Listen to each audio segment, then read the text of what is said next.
A to podwórko na Mińskiej to było takie małe getto. Dzień dobry. Cześć Mikołaju. Przywitam Cię. Cześć, Lejbek, Ejdelman. Cześć. Tak było? Cześć. Kolka. Cześć. Tak, No, tak, to tak nazywano. W tej chwili Pan Mikołaj, tak, to nie Mikołaj, mówiło się Mikołaj. ale w dzieciństwie to tak nas nazywało. Cieszę się, pozwól, że Cię Prowadzili. To trzeba liczyć. A masz maszynę tam? 56. Nie, ale myśmy 56. przedtem się też nie widzieli. Tak, no. To znaczy jakieś prawie 60. Sprzęt, jeżeli można. Dziękuję. Ty jesteś z którego roku? 48. Co? Ja też. 48. Z którego miesiąca? Z grudnia. A, Z grudnia. to ja jestem starszy, to musisz Dobrze. mówić pan. Czy może Leon pamięta spojrzeć tutaj Tak. na to? Tak. Czy pamięta, co tutaj kiedyś było? Róże. Róże, piękne róże. Tak. One były tak stopniowane, nie? Były Niżej, raz, dwa, wyżej. trzy. A i no to ja jeszcze cię wyżej. spytam, a co tutaj było? Przedtem był kiosk, gdzie myśmy kupowali przygodę. Mieli piwo i Cukierki. w pewnym czasie mieli też gorące piwo. Mieli czajnik, podgrzewali i później wszyscy to pili. A to pili to zimą, latem nie. Wracając jeszcze do tych róż. Tak, To były piękne, pamiętasz, róże. tak. 3-poziomowe, wyżej, niżej. Ale to musiało być pięknie, bo to był komitet wojewódzki. Centralny, tak. Także sekretarz przez okno musiał mieć piękny No, słuchaj. widok. Tu są drzewa teraz, tak? Tak, I ten pomnik. tak. Przedtem nie było niczego. Niczego. Także był tam Mińska 1, to była prostopadła do Surajskiej. Tak, tylko A nasze okna, które mieliśmy na pierwszym Na górze. piętrze, wychodziły akurat Tak. na Komitet Centralny. Także Jest. myśmy mieli najlepszy komitet wojewódzki. Są. A pamiętasz, że tutaj w jakimś czasie mieli też wesołe miasteczko?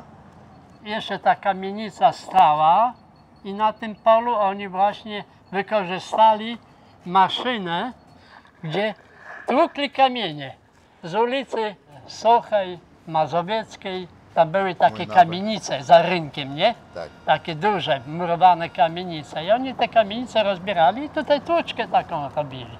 No ale tam była budka Tak, na rogu, Tak. koło budki pana Szechtera, tego szewca. Pachter. Pachter. No widzisz. Ja jeszcze jakieś 30 lat temu jego spotykałem. Zawsze jak spotykamy się na ulicy, to nie było tego, że głowa odwracało się. Nie, my rozmawialiśmy, my co słychać, co tam, jak zdrowie i tak dalej, także.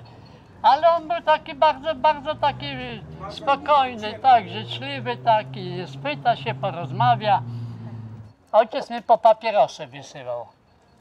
Tam było bliżej do papierosów, a tu dalej. Ale dla dzieciaka chciało się wyrwać z domu, to dalej. Ale ten z kolei, tam prawdopodobnie on też był chyba narodowości takiej żydowskiej. I tamten sprzedawca wiedział, że ja tu mieszkam, mam bliżej, a do jego idzie. I on mi do każdej paczki papierosów cukierka dokładał. Zadowolony i on i ja byłem. No to w którą stronę? Idziemy na Mińską. Na Mińską, w tą stronę. No. Według mnie to było akurat 100 metrów od tego rogu. Tak, przejdziemy na drugą stronę. No myślę, że to było 100 metrów, czy nie? Była bardzo króciutka, ona Czy nawet co? nie miała, końca nie miała, tylko początek. Tak. Teraz idziemy tak, jak byśmy szli na ulicę właśnie Mińską. Tak. Tu, po prawej stronie, był już cmentarz. No, był dalej. Według mnie było dalej. Tu były Tu. domy, domki, takie jatki. Drewniane. To wszystkie od tej Tak. strony, tutaj to jest jedyna, która została, nie? Została, tak, to Ale tu jest są stara. były 3 albo I 4 teraz tak, dotąd, nie? to już jest ta aleja, ulica Mińska. To jest. Nie Czy wygląda pamiętasz? tak, jak była przedtem. Nie wygląda, Nie. tak, ale zaraz dojdziemy do wszystkiego. Natomiast od tamtego budynku, Leon, pamiętasz, to i Radziwonka, ona tam miała piwo, wódkę, tam później tania jadka, taka zwykła była, ale tu był ciąg zabudowań, Tak, nie? tak. Wyście mieszkali po prawej, a tutaj i właśnie tu był ten zakład Czopka, ogromna kamienica. Pierwszy budynek Tak. murowany, Murowany. nie był z drzewa. I to była zabudowa, tak żeby dostać się do Mińskiej ulicy, to trzeba było stamtąd okrążać No, i potem tu w tu podjeżdżać tu. Tak. Bo tu była stolarnia, Samochodów, niedużo samochodów. no w tamtych czasach, lata 50, No, to się chodziło. 55, to Się tam, chodziło, tak. ale samochody wjeżdżały, dlatego że stolarnia Stolarnia pamiętasz, była, tak. I teraz idziemy na ulicę Mińską. Tu był zakład, ta kamienica tego Czopki. Wydaje się, że trochę dalej. A po prawej stronie, Była żelazna brama co zostało? Leon, zobacz te właśnie, drzewa. przypomnij sobie, drzewa. No ale była tam lipa, Lipa. a tu nie widzę. Jest. Jest? Ale nie pamiętam tego drzewa. Nie, tego drzewa mogło nie być. Nie było. Nie było, tamte było drzewo. Natomiast tutaj już był, po prawej stronie, już twój dom był. Była, Brama tak? i później był dom, Tak. O, gdzie tak. myśmy mieszkali na pierwszym piętrze. Na pierwszym piętrze, Tak, na to się poddaszu. chodziło się jakieś Tak, 30 tu idziesz właśnie do metrów. swego domu. i później był ganek, Tak, malutki ganek. tak, Wchodziło się na ganek i później w prawo, tak? tak, tak. Tam były schody na górę i wchodziło się, po lewej stronie była spółdzielnia szewska, Oni a po prawej stronie było nasze mieszkanie. Mieszkanie. To na był taki poddaszu. strych, Tak. to na znaczy, że poddaszu. w środku było jeszcze takie Tak. kwadratowe umieszczenie i ze strony północnej, to jest północ, po północnej stronie było widać podwórko pana Paszki, Tak. bo A oni mieszkali na dole. na dole, pod Tak. wami. Po prawej stronie patrzyliśmy na ten dom, który był murowany. Był murowany dom, tam gdzie pan Ciopka miał swój zakład fryzjerski. A w tą stronę to patrzyliśmy na Centralny Wojewódzki Komitet. Ja czytałem, że akurat ten dom, w którym myśmy mieszkali, to była przedwojenna, przedwojenny dom, dom starców. To były jakieś tam kuchnie dla ubogich i tak dalej, i tak dalej. A po wojnie oczywiście to oni przewrócili to na połowę ludzi, którzy mieszkali. Myśmy mieszkali na górze, a na dole mieszkał pan Paszko, a po lewej stronie, tak jak mówiłem, był zakład szewski i na dole były biura. Stolarni. Biura stolarni, tak. A tam na dole mieszkał pod wami, wspomniałeś o Paszce, to właśnie był kierownik Tej stolarni. tej stolarni. Tak, tak, tak. Tam miał Lonek taki syn był. Lowka. Lowka Tak, Lowka. i jego siostra, Siostrę. jej brat Lowka mieszka w Australii. Jest inżynierem. Twoja rodzina i była jeszcze jedna, ale nie pamiętam jak się nazywali. To znaczy, tam była jedna Polka. Ona trafiła z powstania warszawskiego poprzez te różne obozy, a i trafiła do Białegostoku. I ona właśnie mieszkała przy Hackielu. A, to ona się Pamiętasz zajmowała. Hackiela? Tak, tak, tak. To mamy zdjęcie z nią. Tak? Ona właśnie zajmowała się Hackielem, bo Hackiel był zniedowęźniały. Coś tam po wylewie, tam trochę sparaliżowany. trzęsał się. I ona nimi się opiekowała. No to była Polka z powstania warszawskiego. Ona całą rodzinę straciła w powstaniu. Całą, wszyscy, tylko jedna. To ona o tym powstaniu nie mówiła tak jak dzisiaj ci patrioci mówią. Ta bardzo elegancka, piękna kobieta, inteligentna, kulturalna. Stąd zaczynało się podwórko, tak? Tak. To podwórko wchodziło do stolarni, tak? Była po lewej stronie. I po prawej stronie był taki cyrkuł, to znaczy jakie koło. Dochodziło się do tam, gdzie ty mieszkałeś. Tak, to był taki plac. No, ale w środku były jakieś zabudowania też, bo tam były jakieś... Tu był ciąg takich domków z poddaszem. parterowy z poddaszem, takiego starego typu jakby. No i tu tam była mieszkali. lipa, na rogu tego, No, tam na to końcu. właśnie ta lipa. No teraz wychodzimy od ciebie z I domu. myśmy, i tak, ale idziemy- po lewej stronie tam była też, nie była bożnica, ale był dom modlitwy. Tak, tak, tak. Ja dobrze pamiętam tą bożnicę, dlatego że jak my mieszkaliśmy naprzeciw tej bożnicy, to mnie Drugą jako stronę. młodego chłopaka wołali do tej bożnicy, żebym ja tam zgasił światło, żeby tam Szabeskoje. wywyniak posprzątać i dawali mi parę groszy i ja byłem zadowolony. To był taki wygospodarowany mieszkanie. Bo bożnicy nie było, bo zajęli z pięknej. I w związku z tym no, Żydzi nie mieli gdzie pomodlić się. Więc wygospodarowano podwórka. takie pomieszczenie. Tak. No i oni tam sobie spotykali się i No, a poleciały pamiętasz, do... kto mieszkał po tej stronie? Proszę, Czy pamiętasz, kto mieszkał po tej stronie? po tej nie bardzo. No okej, to tam mieszkała pani Haja. Nie Tak. wiem, czy pamiętasz. Tam była też pani Sonia, która była moją nianią w pewnym czasie, bo jak moja mama wyjeżdżała do sanatorium, ojciec pracował bardzo ciężko w Krawcem był krawcem, bo Tak, pracował ja- w spółdzielni Pokój i nie zajmował się nam zbyt. Także myśmy mieli taką nianię, pani Sonia, nazywali ją Sonia de Alte, stara Sonia. I jeszcze kto mieszkał na górze? Pamiętasz Abraszka? Abraszkę, tak, pamiętam. Szyja der Grober? Tak. Pamiętasz? Taki Już- był już troszeczkę pan, którego myśmy jako dzieci byliśmy bardzo źli. Krzyczeliśmy na niego, a on nas krzyczał: ja ciebie nogi z dupy powyrywam, excuse me. A, już się odchodzę. Pamiętasz? Ale on miał 2 synów. Miał Abraszka Tak. i miał córkę. Ale to była ciekawa sprawa z tym, bo on jednak mieszkał u nas. Myśmy opuścili mieszkanie i oni dostali na miejsce nasze. Szedlerowie wyjechali. Później. I oni dostali mieszkanie.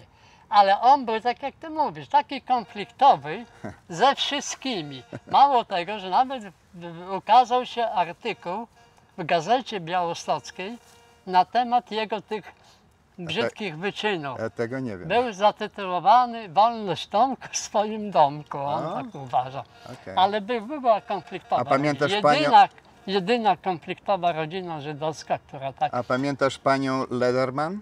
Też mieszkała na pierwszym piętrze po lewej stronie. Oni wyjechali, miała córkę, wyjechali do Izraela. Tam mieszkał też pan Leib.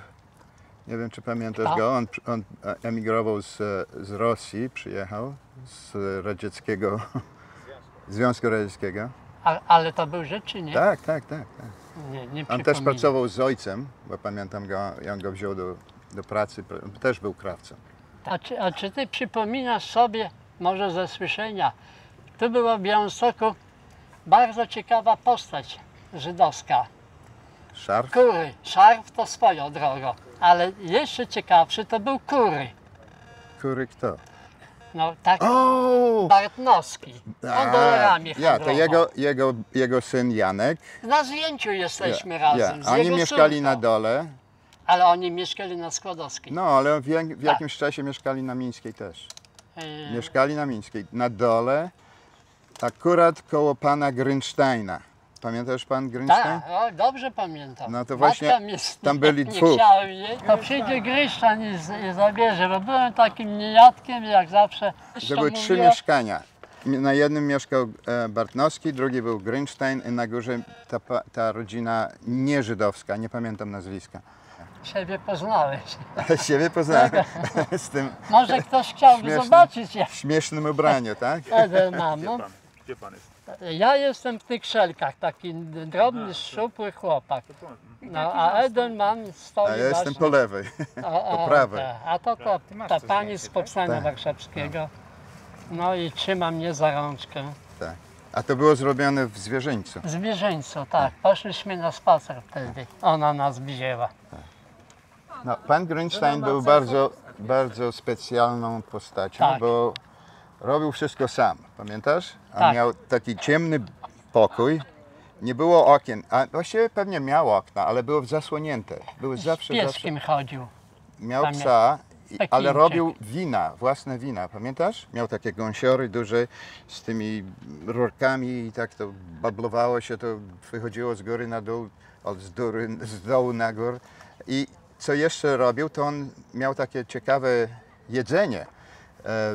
Jak to się mówi? Krowy cycki. Excuse me. Jak to się mówi? Wymiona. Kto to gotuje wymiona dzisiaj? Grysztan był sam, Był jak sam. wiem. Sam nikogo nie miał. Nadszedł moment, że Grysztan zmarł. I ktoś z sąsiadów żydowskich zajął się jego pochówkiem. No i trzeba było już później po tym pogrzebie opróżnić mieszkanie, bo kwaterunek zażądał opróżnienia mieszkania. A mój ojciec akurat po wojnie zajmował się handlem meblami. Skupywał stare, podreperował na rynek. Pamiętasz, tu rynek był z meblami, nie? Ze wszystkim zresztą. Rynek sienny. No i ona przyszła do ojca, żeby ojciec ten meble kupił, czy zabrał, już nie pamiętam.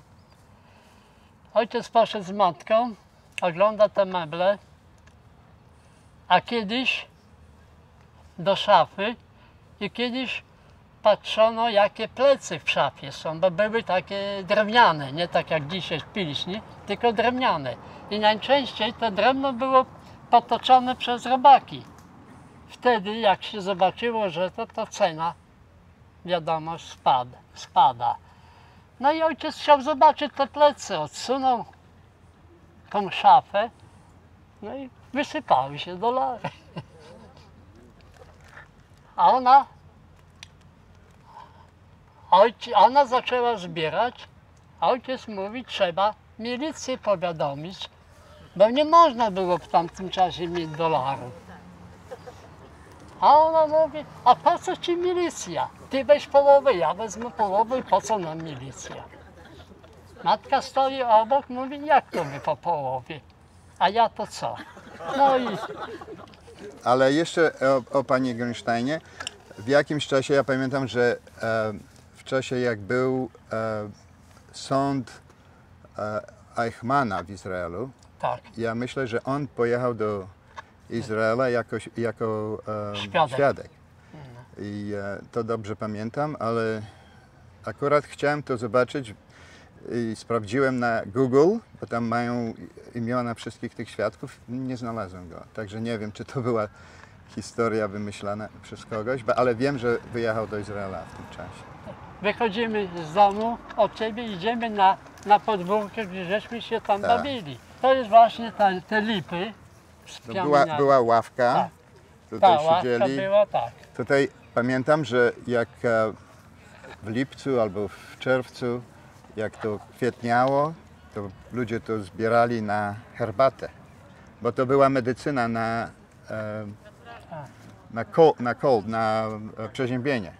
Tu pamiętasz, stolarnia już była. Była stolarnia, Tak. było dużo hałasu i dużo śmieci albo zwiórów, nie tylko zwiórów, takie malutki trociny były. Wchodziło się na lewo i akurat nie wiem, oni tam robili tylko deski. My z tymi, pamiętasz, jak Były myśmy stosy takie. wózkiem zjeżdżali z góry tym. Nie, ale oni mieli takie, robili te deski i później składali to na Tak. podwórku Paszko, Tak. tam w części jego podwórka. Tu stała taka szopa duża, ogromna. I to myśmy to... No, To wózkiem był jeździli. nasz playground, to nasze zabawę. Wszystko Tak. to chodziliśmy tam z drzazgami na ręce, na nogi. Tak. I teraz wchodzimy właśnie na ten, że tak powiem, podwórko. Podwórko, to tutaj była ławka Tak, pod Lipo. Tutaj była ławka jedna i później na Nie. rogu była piwnica. Pamiętasz? Tak, i to Schodziło była się nasza na dół. piwnica. No, między no, innymi. myśmy też tam Tak, kartofle tak. trzymali. Tak, tak, była była- piwnica, ona tak- gdzieś w tym miejscu. Tak pachniało piwnicą, Tak, to była murowana taka piwnica. a no była ciemna, nie było światła. Nie I było. zawsze się bałem tam chodzić. A jak się szło prosto, to były ubikacje. Tak, No, to wszyscy, którzy mieszkali na Mińskiej, używali jedną ubikację albo dwie. tak, Pamiętasz? tak, To było akurat w końcu tej alei. tak. I to była ubikacja taka, że korzystali wszyscy. I stolarze, bo tutaj tego. To była taka ubikacja, że się otwiło, że tak powiem, na kucka. Nigdy nie można było Ale były usiąść. dwie. Była jedna i później druga A była. dopiero później nam zrobili mieszkańcom i wam już jakiegoś prawdziwego zdarzenia Tak, ubikacji. tak. To jest podwórek Paszki. Tak, nasze okna wyglądały, Tak. patrzyły na tą stronę. Tak. I na końcu mówimy o ubikacjach, tam była ubikacja dla Paszki. Tak, pod murem tam. Pod murem. No, myśmy- Akurat koło muru i na drugiej stronie tego muru był Tak. cmentarz żydowski. Tak. Tu jest właśnie ten ciekawy moment, że to był właśnie barak, gdzie żeśmy my już mieszkali. No Pamiętasz? pamiętam, to były dwa mieszkania, które patrzyły na siebie w ten sposób, tak? Wchodziło się w środek, wyście byli po lewej, Tak, a i- po prawej był taki pan z Rosji. Miał samowar i jego samowar zawsze stał w oknie i on siedział w podkoszulce, pamiętasz? I pił herbatę na prykusku z cukrem. Tak, gryzło się i herbata. I on siedział cały czas w tym oknie i czytał i pił herbatę. A nie wiem, czy on jadł kiedyś. To widziałem, że zawsze to robił. A wyście byli po drugiej stronie. To były 4 mieszkania w ciągu takim.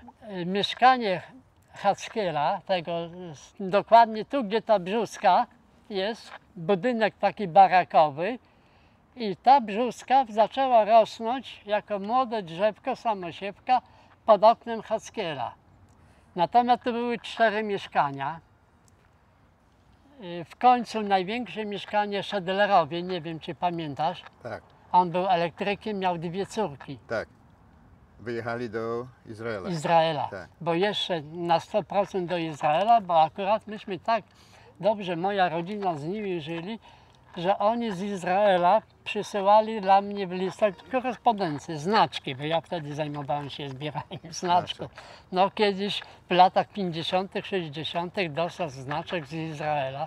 Właśnie Szedlerowie jak wyjechali, to myśmy się wprowadzili na ich mieszkanie, bo oni mieli mieszkanie. Ale ojciec miał na drugiej stronie Tak. jakieś zakłady i coś tam robił. Co on tam miał? On tam cały to handlowe meblami poprawiał, To gołębie był przede skład. wszystkim. Nie, gołębie były na Paszko. Gołębie były na podwórku Paszko. Tak, nie. tak, ja pamiętam, bo ja wyglądałem z okien i widziałem No to- zawsze te gołębie. I ale- ojciec zawsze Tak. gwizdał i gołębie Tak. przylatywały. No, To znaczy, to podwórko było pełne tych deskami, te deski były wysoko. wysoko. Także jak właziłeś na deski, to byłeś na poziomie cmentarza. Tak. Na tym samym, to można było przejść prawie, tak? Także jak myśmy się, ja nie wiem, czy ty pamiętasz, od czasu do czasu mieliśmy takie walki z kamieniami. Jacyś sąsiedzi albo nie wiem, No to tak było. kto to był, No. ale myśmy zawsze rzucali kamienie w jedną, w drugą stronę. I to myśmy mieli przewagę, bo myśmy byli na wysokości, które można było łatwo przerzucić. Tu, gdzie to jest podwyższenie, to pamiętasz, był płot drewniany. Odgradzał Tak. cmentarz, Płot tutaj po prawej stronie To był murowany. murowany. a tu To był był drewniany. drewniany i I to było dużo wyżej. Ta strona była dłużej tak, wysoka, wyższa To niż ta. To była ciekawa historia. Okay. Myśmy młodzi Ja jeszcze ktoś. Myśmy tam zaczęli kopać, gdzie te podwyższenie. Zaczęliśmy kopać, zresztą bawić się tego i wyskoczył dzbanek na herbatę. Niebieski dzbanek. A ten w tym dzbanku cały jest jakimiś takimi odznaczeniami miedzianymi. Ja do dzisiaj nie mogę pojąć, skąd to się wzięło. I zaczęto wydobywać stamtąd książki żydowskie. Z tym, że te książki to były nadpalone. I dopiero po jakimś czasie, jak Tomek przedstawił to w filmie, to mi się nasunęło, że to było ten czajniczek z tymi metalowymi jakimiś takimi symbolami, tak jak coś w rodzaju horoskopu, że to było wywiezione z tej bożnicy przez Niemców, którzy gruz wywozili tutaj. No ale ja myślałem, że będziesz mówił o tym, że żołnierze polskiej ludowej, wojskowi, żołnierze przychodzili ze swoimi randkami na cmentarz po drugiej stronie i tam się chowali i od czasu do czasu tam myśmy jako dzieci patrzyli, co oni tam robili, pamiętasz? Nie opowiem, ale dokładnie nie wiem, co oni tam robili, ale byli bardzo zadowoleni. Także później. Za płotem to był już cmentarz żydowski. Tak. Jeszcze te nagrobki, Tak. mecewy. Była stara brama i na tych skrzydłach tych bram były te symbole gwiazdy Dawida. Po jednej stronie i po drugiej. Tak. Ale Wszystko. nigdy nikt nie otwierał. Nie była otwierana. Jak w 62 czy coś takiego, nie? Jak oni tam zrobili ten park, to zasypali to wszystko przecież. Później oni zasypali, ale jeszcze pamięcią sięgam, jak te nagrobki były. Nawet były takie wybetonowane z cementu takie Tak. charakterystyczne. Tak. Były z kamienia, ja jeszcze przypominam. Nie, według mnie to nikt tego nie wywoził. A ja pewnie na takie coś... Ostatni jaki się zachował kamień nagrobny, to był przy teatrze lalek. I jeszcze ja miałem kontakt, bo przyjechał rabin ze Szwajcarii i oni tutaj w zakładach mięsnych interesy robili, chodzi o te koszerne wyroby, ja pracowałem w zakładach mięsnych, no i ja ich oprowadzałem. I myśmy właśnie przyjechali tu na ten cmentarz i ja im pokazałem ten kamień. I pytam się, co tu pisze. A on mówi, że to jest kamień, gdzie pisze, że jest pochowany jakiś muzyk. No i jeszcze wracając do tego fryzjera, była ciekawa postać, nie? Czopek. Mamy jego zdjęcia tego i tak się ułożyło, że on mieszkał na Akademickiej, tu niedaleko. Żonę miał chyba Polkę. No, ona była Niemką. Czy Niemką nawet, nie. I ona jemu obiady gotowała. Ale stąd na Akademickiej jemu iść za daleko, pracę trzeba było, więc on do mnie machał ręką. I ja chodziłem z chęcią do jej do domu. Ona przygotowała już obiad, dawała ten obiad, nie tak te czworaczki, czy jak to się nazywa. I ja mu przynosiłem ten obiad. On wyjmował 5 zł i mówi, proszę. I on mi zawsze płacił. Także ja będąc dzieckiem, to już parę groszy nauczyłem się zarabiać. Czy pamiętasz ile fotelów miał tam w tym? Dwa fotele. Tak, nie masz racji. A pamiętasz Eau de Cologne? To ruskie, to co on szprycował? Tak, nie? To były 90% perfumy, które z Rosji, ze Związku Radzieckiego przywożono. I ci, którzy nie mogli dostać denaturatu, nie mówię już o wódce, ale oni pili Eau de Cologne. Także było wielu, których zapach z ust był bardzo, bardzo ładny.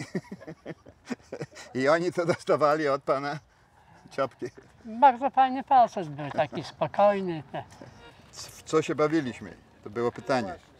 No, pamiętasz, co się bawiliśmy? Palanta, Palanta? chowanego w deskach chowaliśmy To było się. dużo, tak. W krece. Kreca? Że jeden ucieka, drugi goni go i jak stuknie, Złapać. to wtedy coś, już nie pamiętam, ale Tak, to jest, wychodzi z gry. Bardzo proste zabawy. Mińska była pod górką, była tak. Także sanki było łatwo zjeżdżać sankami na dół. I od czasu do czasu te sanki zatrzymywały się na ulicy, tak, gdzie to nie było dużo samochodów, ale od czasu do czasu mieliśmy też łyżwy, które przywiązywano do butów. To były takie łyżwy zakręcały się, takie te, które schodziło. Na Tak, spinki takie, no, w na obcasach. klamrę, jak na klamrę, tak. To zawsze te buty były zniszczone, bo to się zawsze robiło, o, to spadają, tak? Się robiło trochę więcej. Chodziłem do szkoły na akademickiej, akademicka 1. Akurat teraz mieszkamy na drugiej stronie, to jest ten hotel Esperanto. Także ja wyglądam przez okno i widzę moją szkołę. Ja chodziłem do 9 na Kijowską. Później zrobili 1000-latkę, to żeśmy przeszli na Suchą, a cały czas na... To znaczy, to była szkoła podstawowa. Później chodziłem do technikum elektrycznego, to była najpierw na Sosnowej. To przechodziliśmy przez ten cmentarz. A później jak przeprowadziliśmy się na akademicką, to szkoła przeszła na Grodgera. Później do Warszawy pojechałem na Politechnikę. Nasza rodzina była chrześcijańska. Ta pani z Powstania Warszawskiego była chrześcijanką, chociaż do Izraela ona wyjechała razem za nim. On ją zabrał. Mój ojciec miał dobre kontakty z nimi. Ten Paszko, co tutaj był, kierownik stolarni, on z ojcem razem pierwszy w Białymstoku, bodajże 3. numer taksówki na postoju mieli. Niemiecki po niemiecki samochód, żaden prawo jazdy nie miał, to wynajęli kierowcę i ten kierowca jeździł. Podwórko na Mińskiej to było takie małe getto. Czy były jakieś problemy z ludnością z zewnątrz? Nie, jeżeli byłeś na Mińskiej, to tego nie było. Za Mińską? Tak, było. I tego nie można mówić o tym, że nigdy nie było żadnego antysemityzmu. No, był. Ja pamiętam bardzo dobrze, że jak mówiłem, nasze okna, sypialnia naszego mieszkania była na Mińskiej.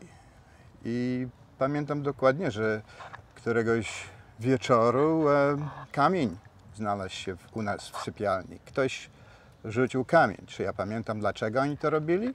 Czy ktoś starał się sportować, czy robić coś innego? Teraz myślę, że to był antysemityzm, ale żeby powiedzieć, że nie było żadnego, nie zgodziłbym się z tym. Ale dlatego, że byliśmy na Mińskiej i że większość ludności, większość mieszkańców byli Żydzi, nie myślałem, że to było tak dużo. Ja nie wiem, kiedy Mińska była zburzona. Ja wiem, że jak myśmy się wyprowadzili na akademicką, to jeszcze w dalszym ciągu była. Ale jak długo, tego nie wiem. Czy ktoś tam mieszkał po nas? Nie mam pojęcia. Do którego roku ty mieszkałeś na Mińskiej? Do 70 bodajże 4. No to te domy w dalszym ciągu to tam już były? nie było, było zburzone to wszystko. Nikt nie mieszkał. To co tam, jak tylko co wyprowadzali zostało? się, to To tylko ten dom, gdzie ty mieszkałeś, został? został. To A to był wszystko na najpóźniej. środku, Tak, na to już nic początku? nie było, ani stolarni, ani waszego No domu. jeden z tych domów, co tutaj był, ten koło tego murowanego domu, No. to się zawalił. No, Pamiętasz, oni później postawili takie Rusztowania, słupy, no. żeby to podtrzymać. a, to już jak ktoś się wyprowadził, to już nikogo nie meldowano, dlatego że chciano ten teren oczyścić. Między innymi dlatego, że pomnik budowano, To w którym roku to ten, było? no gdzieś 73, 74 pomnik budowano, drzew tutaj nie było, Także to było puste. I dlatego oni chcieli oczyścić ten teren. Co wiesz o tej spółdzielni szewskiej, która była naprzeciwko nas? Tak. Wiem sporo, dlatego że mój brat poszedł tam do pracy. Znaczy na przyuczenie. Oni tam szyli cholewki. I później, jak to już rozwalali, to ich przenieśli na Antoniukowską. Czy pamiętasz, tam w tych latach 60. był tam stróż w nocy? Taki starszy pan. Tak. Czy pamiętasz Tutaj. jego nazwiska? To była taka postać, która nas geniała. My zawsze braliśmy ten wózek, co stolarze deski wieźli z placu na stolarnię i jak już oni nie pracowali, to my ten wózek braliśmy z takiej góry, bo tu było, pamiętasz, tu była taka góra, tak. i tym wózkiem jeździliśmy, a on nie zjeżdżali pozwalał nam. No. Tak, ale był taki starszy pan. Tak. To był TSKŻ, to jest Towarzystwo Społeczno-Kulturalne Tak. Żydów w Polsce i to była organizacja, gdzie organizowano imprezy kulturalne, oglądanie telewizji. W 60. telewizja nie była bardzo popularna, także był tam telewizor i krzesła. Ludzie przychodzili, odwiedzali, patrzyli na telewizję. Co to jeden program albo dwa programy były w tym czasie? A może i filmy jeden. wyświetlali. Wyświetlali filmy. Mikołaj bywałeś, Tak, ja Tak. tam też byłem. On był specjalny gość. No tam paczki przychodziły z Ameryki, to też w klubie tam dzielono się. No tak, to było finansowane przez Amerykanów. Od czasu do czasu tam mieli imprezy, powstania w getcie białostockim. Pamiętam, że były obrazy bojowników z getta białostockiego. Myśmy tam się uczyli fotografii. Mieliśmy swój własny utwaracz. Powiększalnik, tak. Pan Lew był oficjalnym fotografem milicji w Białymstoku i uczył nas, jak to robić zdjęcia. A on był z Rosji, zdaje się, przyjechał z Związku Radzieckiego. Większość ludzi, którzy tam w tym czasie byli emigranci. Mieliśmy lekcje na mandoliny. Uczyliśmy grać, mieliśmy swój własny zespół mandolinowy. Nie wiem, ja uczyłem się grać na akordeonie. Spółdzielnia Pokój, gdzie pracował, mieli własnego nauczyciela, który znajdował się na Kilińskiego. Akurat tam byliśmy dzisiaj. Nie poznałem akurat dokładnie, gdzie to było, ale tam na Kilińskiego zawsze, jak się schodzi z tego na skręcie, był taki budynek i tam uczyliśmy się grać moja siostra na pianinie, a ja na akordeonie. I mój ojciec nie był religijny. Myślał, że zbuduje lepszy świat, będąc tym. Rozczarował się pod koniec życia, ale myśmy do Bożnicy nie chodzili. Jedną rzecz, co zapomniałem powiedzieć, że mieliśmy tam w TSKŻ-cie prywatki. Spotkali się z innymi. Historia 67 z wojną w Izraelu, gdzie no nie tylko, że zamknęli, oni zażądali, że TSKŻ wyda potwierdzenie, że oni są z tym wsparcią i potępiają tą agresję i tak dalej, i tak dalej. I Na początku ja wiem dokładnie, że nie chcieli tego zrobić, ale w końcu poddali się i też powiedzieli, że tak, my jesteśmy z partią i tak dalej. Nie pomogło, bo ja myślę, że rok później zamknęli. Ja urodziłem się w szpitalu miejskim na Warszawskiej, nie? Na Sienkiewicza. Ja się urodziłem na Wiejskiej, na rogu, Wiejska rogu Kopernika, a w związku z tym, że ojciec tu dostał pracę u Paszki, więc przeprowadziliśmy się tutaj zaraz. A drugie takie Jaki skupisko, Leon, to było podobne do Mińskiej, ale tam na Malmeda, Na Kupieckiej. na Kupieckiej. To był dom. Czy ludzie pochodzenia żydowskiego mieszkali razem? Pewnie było jakieś połączenie. Czy chcieli to robić? Pewnie nie, ale było łatwiej i według mnie to jest historia. Żydzi zazwyczaj pomagali sobie. Białystok był miastem, gdzie dużo ludzi z wschodu przyjechało do Białegostoku, byli jakiś czas, później wyjeżdżali na zachód, czy do Izraela, czy do innych krajów. I w tym czasie mieszkali tutaj, akurat tu. Piękna to było TSKZ. Ludzie byli formalnie zarejestrowani. Czy były jakieś inne miejsca? Pewnie też, pewnie tak.